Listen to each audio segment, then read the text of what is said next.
Turíbulo do Senhor.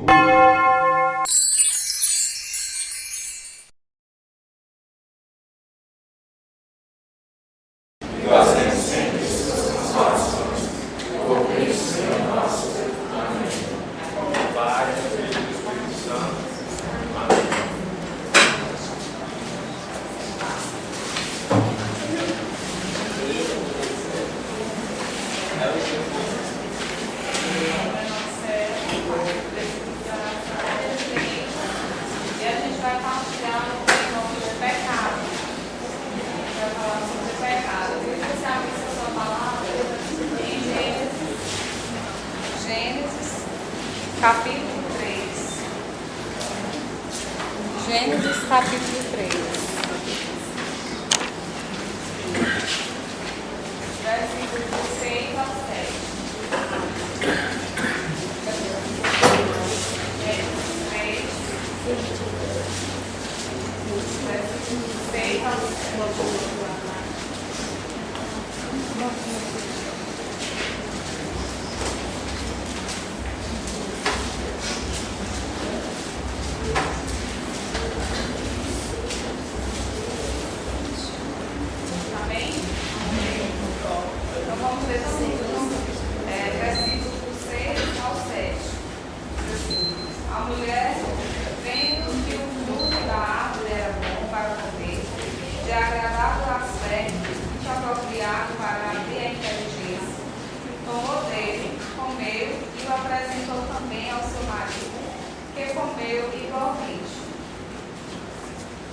Então os seus olhos abriram-se e, vendo que estavam nus, tomaram folhas de figueira, ligaram-nas e fizeram cinturas para si. Palavra do Senhor.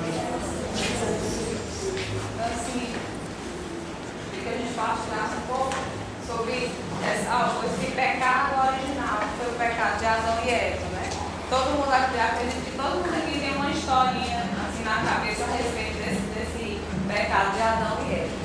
E aí, na Bíblia, ele vai relatando, né, como que o Senhor tinha criado todas as coisas, e aí depois ele desejou criar o homem. E ele fez o homem à sua imagem e semelhança. E ele fez o homem divino, ele fez o homem para que ele fosse feliz eternamente, para que em momento algum ele passasse por sofrimento, por dores. E todo esse sofrimento por dores, lá naquele jardim, estavam simbolizados naquela fruta, que era a fruta, eles tinham acesso a todas as outras, mas ali eles não poderiam tocar. E aí a serpente era do inimigo, dizendo para ela que se ela tocasse ali, ela ia ver a inteligência que Deus tinha, ela ia se abrir todo o seu entendimento. E ela teria acesso a muita coisa que o caminho seria simplesmente que ela pegasse aquela fruta. E aí a gente percebe que ela realmente faz isso, e ela não só faz como ela oferece para o homem, e o homem também. E aí, ao mesmo momento, a gente já percebe a consequência desse pecado. A gente já percebe que naquele mesmo instante já começa ali uma disputa, né? Aí ela diz que ela não é culpada, e Adão também não é culpado. E ele já percebe que eles estavam nus, e eles sentem-se envergonhados, e eles se escondem de Deus, né? E aí a gente percebe todo esse processo que é o pecado, e que o pecado realiza em nós. E aí, para que a gente entenda, eu queria só ler um trechinho que vai falando assim da consequência desse pecado. O catecismo diz assim: a harmonia com a criação está agora rompida. A criação visível tornou-se para o homem estranha e hostil. Por causa, finalmente, vai realizar-se a consequência explícita anunciada para o caso de desobediência. O homem voltará ao pó do qual é formado. A morte entra na história da humanidade. E aí essa morte que ele diz aqui é a consequência de todo esse pecado. A partir de então, toda vez que a gente erra, isso é considerado um pecado e uma ofensa contra Deus. E aí o pecado, o que seria o pecado, né? O catecismo diz que o pecado é uma falta contra a razão, a verdade e a consciência reta. É falta de amor a Deus e ao próximo. Fere a natureza do homem e ofende a solidariedade. Quando a gente cria o hábito de viver nesse egoísmo, nessa consciência, nessa amoral, tem atitudes que são contrárias à morais, é natural que a gente fira o próximo. Se torna natural que a consequência disso vai ser você realmente desagradar toda a primeira pessoa, a pessoa mais importante vai deixar realmente de ser Deus, o primeiro vai se tornar eu mesma, sou eu a primeira pessoa, né?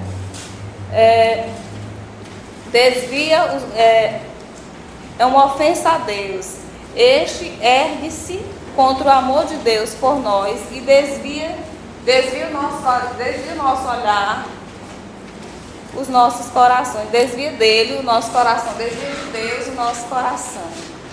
Então, assim, é interessante que quando Deus nos cria, Ele coloca em nós essa razão, Ele coloca lá no nosso caráter, lá na nossa essência,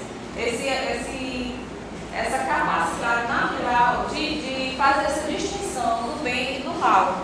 Mesmo eu sendo alguém que não busca Deus, que não tem intimidade com Deus, mas lá na minha vida social, por onde eu ando, com quem eu convivo, eu vou ter sempre, lá no fundo do meu coração, algo que vai dizer, que vai apontar, que vai despertar em mim essa consciência reta. Que em algum momento vai dizer, olha, isso aqui está certo, mas isso aqui está errado. Isso aqui é bom, mas isso aqui é ruim. Então, Deus realmente nos fez a sua imagem e semelhança. Então, o pecado, ele fere, realmente ele nos separou dessa divindade. Mas, de maneira alguma, nós estamos, assim, à mercê da maldade, nós estamos à mercê do mal. Até as pessoas que não buscam a Deus, existem lá na intimidade do seu coração, Deus vai colocando essa capacidade de fazer essa distinção entre aquilo que é bom e aquilo que é ruim.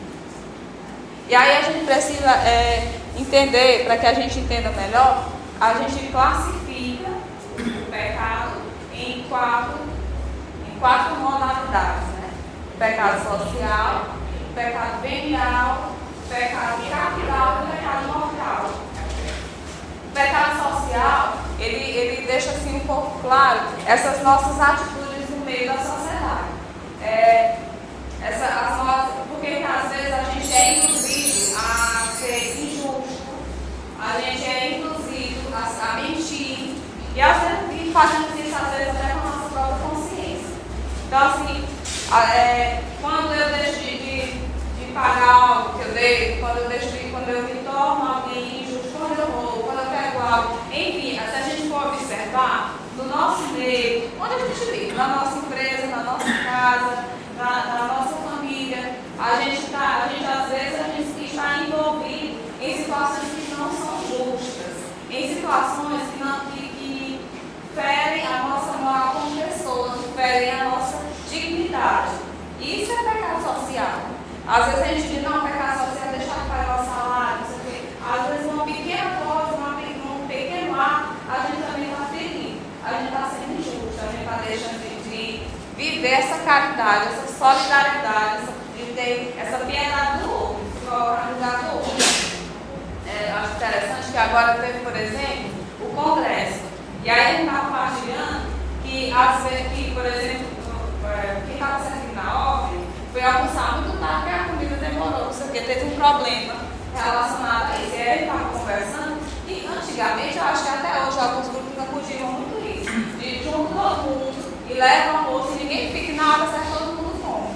E aí mais ainda o tempo vai passando, a gente vai mudando a nossa situação financeira, e aí a gente vai facilitando as coisas, e vai se tornando meio que egoísta, né? A gente vai deixando de olhar para quem não pode, para quem não teve condições, para quem foi só com a passagem. Então, a gente tem que às vezes estar um pouco atento a essas pequenas coisas.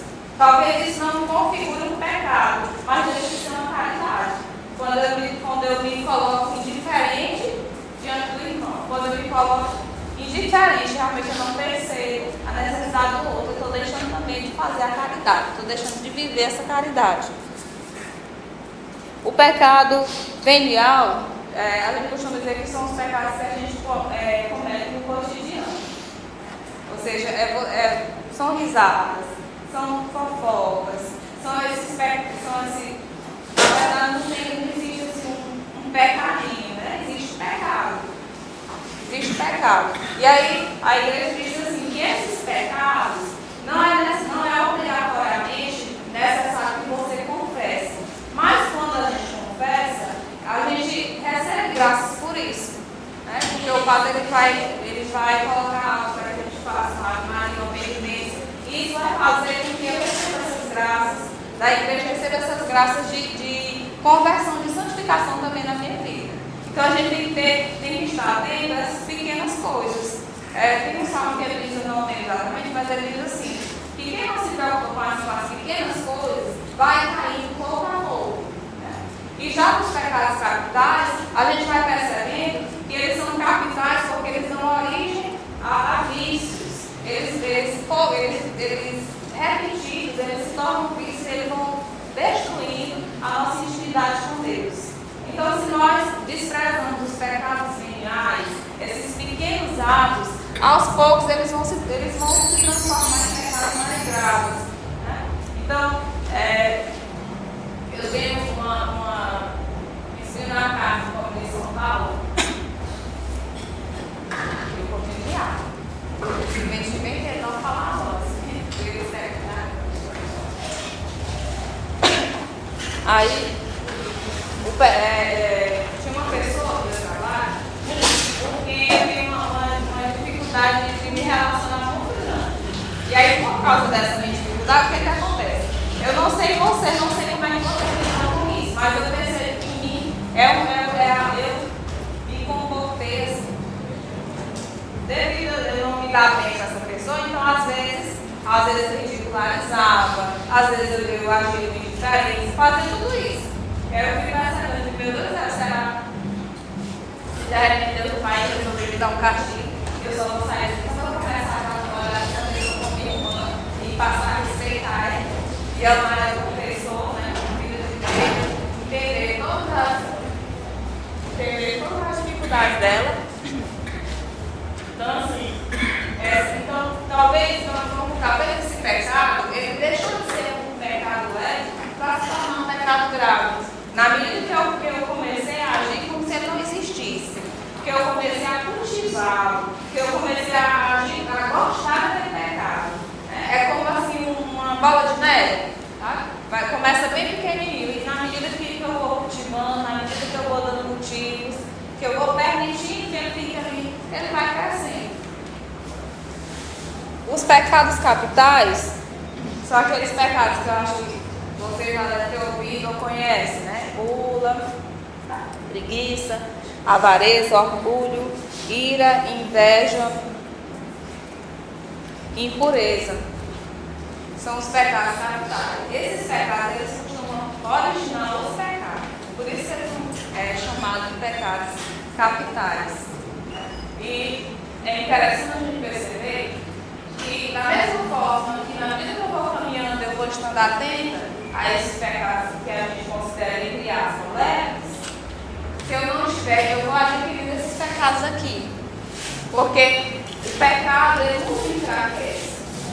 Na medida que a gente vai se aproximando de Deus, a gente vai pensando na notação, que a gente vai buscando essa conversão, esse despertar para a graça de Deus, o Senhor ele vai nos dando virtudes, ele vai nos capacitando, ele vai fazendo em nós esses frutos de conversão, ele vai fazendo mas na medida que eu vou me distanciando dele, aí eu vou como se fosse readquirindo, eu vou substituindo.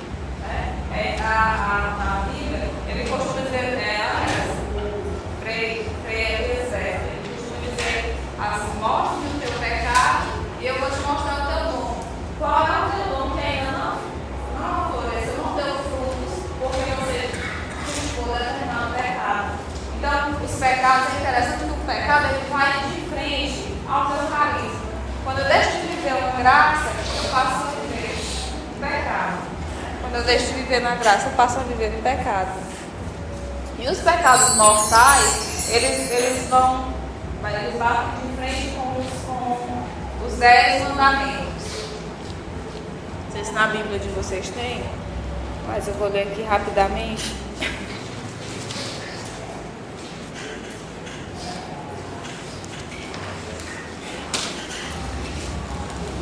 Amar Deus sobre todas as coisas, não tomar seus compromissos, guardar os ouvidos e festas, honrar pai e mãe, não matar, não pecar contra a castidade, não furtar, não levantar falso testemunho, não desejar o próximo, não cobiçar as coisas alheias.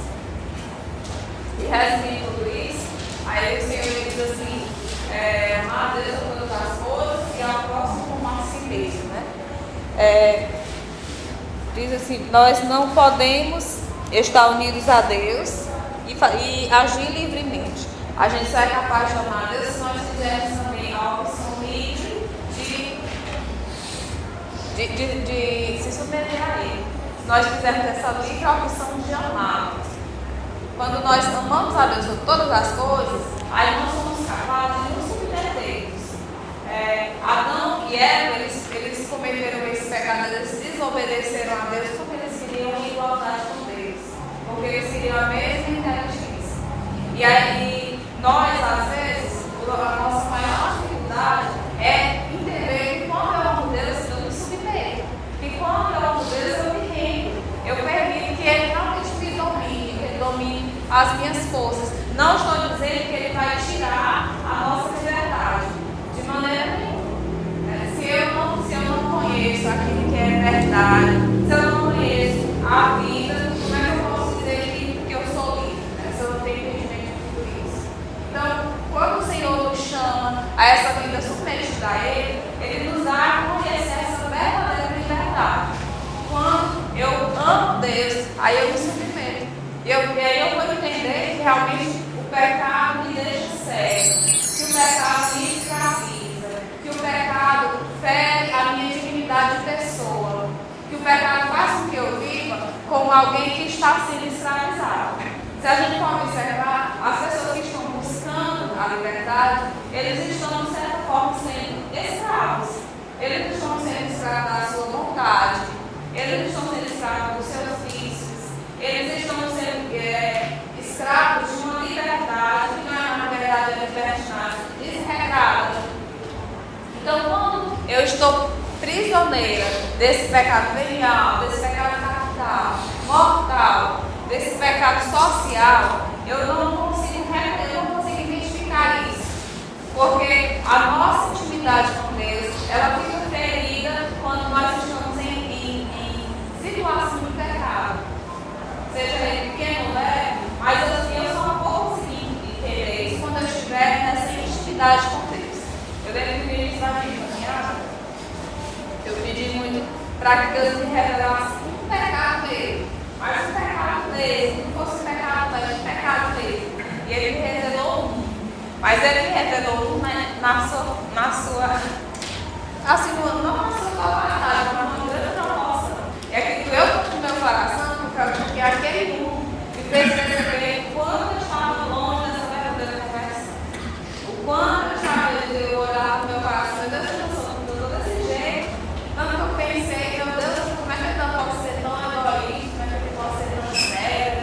E aí, um só me fez entender quantas coisas eu ainda estava presa, quantas coisas eu ainda estava enraizadas dentro de mim. Então, assim, mas, diante de todo esse pecado, o que acontece? É exatamente quando Deus ele se coloca, ele vem no nosso meio, ele vem como esse Deus obediente, para que aquela primeira aliança feita com Adão ela seja rompida, para que renasça, para que novamente a gente tenha acesso a essa graça, para que eu e você tenha acesso a esse perdão. Esse perdão não é do nosso pecado. E a gente tem acesso, graças a Deus, não somente ao perdão, mas também a pena do pecado. Aqueles anos que a gente vai passar na purgatório, a gente também vai ter acesso a esse perdão, se nós buscarmos. A igreja dá essa indulgência para que a gente tenha acesso também a esse perdão da pena do nosso pecado. E aí, quando Jesus é crucificado, quando ele é humilhado, quando quando Ele aceita rapidamente, que Ele faz com que nós tenhamos acesso. E a gente não tem acesso a esse perdão, a gente não tem acesso a essa graça de ser novamente santos, de ser novamente preparados para Deus, de ser livres de todo o peso do pecado. A gente não tem acesso a isso por mérito nosso. Às vezes a gente começa novamente nessa nossa mania de querer viver na casa, de querer viver as coisas só pelo lado pessoal, pelo nosso lado egoísta, pela nossa autossuficiência, de achar que se eu fizer determinada coisa, Deus vai me dar isso. E se eu fizer isso, Deus vai me dar isso. E às vezes eu não preciso, não tenho que fazer para que eu ganhe. Né? Eu não tenho que fazer por meio do dívida, para o castigo, mas eu tenho que fazer porque eu amo Deus. Porque para que eu me torne íntima de Deus, eu preciso estar com a palavra. Porque para que eu fique intimidade com Deus, eu preciso receber a Eucaristia. Porque para que eu deixe de ter determinadas atitudes que façam com que eu esteja presa a esse pecado e esteja distante da graça de Deus, eu possa buscar essa confissão, eu possa buscar essa oração diária. E aí a gente entende que Deus faz isso, não porque nós queremos, mas porque Ele é misericordioso. Ele faz tudo isso porque Ele nos ama incondicionalmente.